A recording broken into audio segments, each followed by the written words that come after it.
How to fix pre-auth play integrity verification fail on ChatGPT. Now, this specific error message is actually stating what usually happens when you're trying to log in into a ChatGPT account. It also happens if you're trying to log in into ChatGPT, maybe using email addresses available on this platform.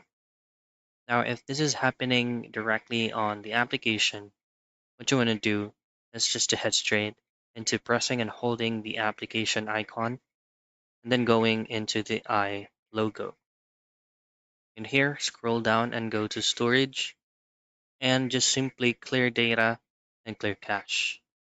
If this doesn't resolve the problem, then what you want to do is to try to pull up any available browser on your device and then just simply typing in ChatGPT.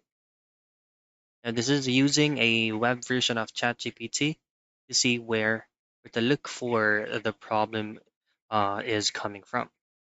If you're trying to log in into the same account and have the same error, then what you want to do from here is just to go and uninstall the application, try to reinstall it again, and make sure that any VPN that you turned on doing this method is turned off.